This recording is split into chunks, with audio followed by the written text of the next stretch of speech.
অন্ধকার রাত, চারপাশ নিস্তব্ধ, কিন্তু এই নীরবতার আড়ালে লুকিয়ে আছে ভয়, রক্তহীন করা রহস্য আর অভিশপ্ত কাহিনী। স্বাগতম আপনাকে হরর জোন চ্যানেলে।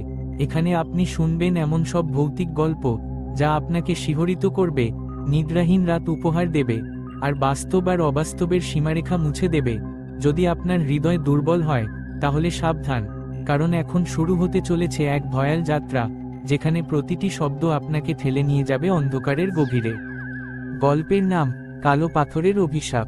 সূচনা: বাংলার এক প্রত্যন্ত গ্রাম মাধবপুর। গ্রামটা শান্ত হলেও এখানে একটা ভয়ঙ্কর কাহিনী প্রজন্মের পর প্রজন্ম ধরে চলে আসছে। গ্রামটির উত্তরে একটা পুরনো পাহাড়, যেটাকে সবাই বলে কালো পাহাড়। পাহাড়ের মাঝখানে একটা অদ্ভুত কালো পাথর, যেটা গ্রামের লোকেরা দূর থেকে দেখলেও কাছে যাওয়ার সাহস করে না। কথিত আছে সেই পাথরে এক ভয়ঙ্কর অভিশাপ লুকিয়ে আছে। রাত হলে পাথর থেকে ভেসে আসে অদ্ভুত কান্নার শব্দ, কখনো বা শোনা যায় শিকল টেনে আনার আওয়াজ। চরিত্র: গ্রামে থাকে এক যুবক সুব্রত, বয়স মাত্র 22। সে খুব যুক্তিবাদী, কোনো কুসংস্কার মানে না। যখনই গ্রামের লোকেরা কালো পাথরের গল্প তোলে সে হেসে উড়িয়ে দেয়। একদিন সুব্রতের বন্ধু অরূপ মজা করে বলল, তুই তো সব কিছুকেই বাজে কথা বলিস, সাহস থাকলে একবার গিয়ে পাথরটা ছুঁয়ে আয়। সুব্রত রাগে গরম হয়ে গেল, আচ্ছা, আজ রাতেই যাব, দেখি কিসের ভূত। কালো পাহাড়ের যাত্রা। রাত নামতেই সুব্রত টর্চলাইট আর একটা লাঠি হাতে বেরোলো। গ্রাম থেকে বেরিয়ে পাহাড়ের পাথুরে পথে উঠতে লাগলো। চারপাশে অদ্ভুত নীরবতা, কেবল বাতাসের হাহাকার। অবশেষে সে পৌঁছালো কালো পাথরের কাছে।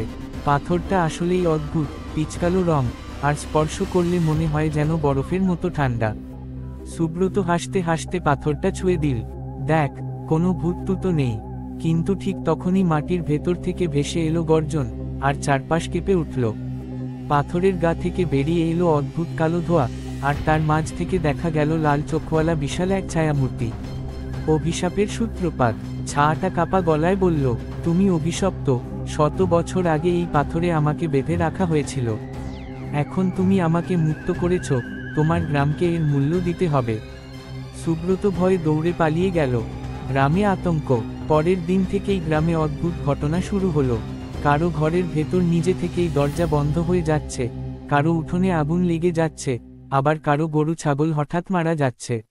সবাই বুঝল কালো পাথরের অভিশাপ ছড়িয়ে পড়ছে। গ্রামের বয়স্করা বলল, যে ছেলেটা পাথর ছুঁয়েছে তার জীবন আর গ্রাম দুটোই বিপদে। মৃত্যুর ছায়া। দিন দিন সুব্রত অদ্ভুত হতে লাগলো। সে রাতে ঘুমোতে পারত না, বারবার স্বপ্নে সেই লাল চোখওয়ালা ছায়াকে দেখত।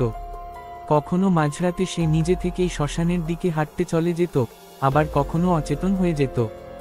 এক রাতে গ্রামের লোকেরা শুনল সুব্রতের বাড়ি থেকে ভয়ঙ্কর চিৎকার। সবাই ছুটে গিয়ে দেখল সে শূন্যে ভাসছে, আর তার শরীর কালো ছায়ায় ঢেকে গেছে। মুহূর্তের মধ্যে তার দেহ মাটিতে পড়ে গেল, চোখ দুটো ফাঁকা, মুখে আতঙ্কের চিহ্ন। গ্রামের শেষ পরিণতি। সুব্রত মারা যাওয়ার পর থেকেই গ্রামে একের পর এক অস্বাভাবিক মৃত্যু হতে লাগল। অনেকে গ্রাম ছেড়ে পালিয়ে গেল। আজও মাধবপুর প্রায় জনশূন্য। শুধু কালো পাহাড়টা এখনো দাঁড়িয়ে আছে, আর কালো পাথরটা রাতের অন্ধকারে জ্বলজ্বল করে।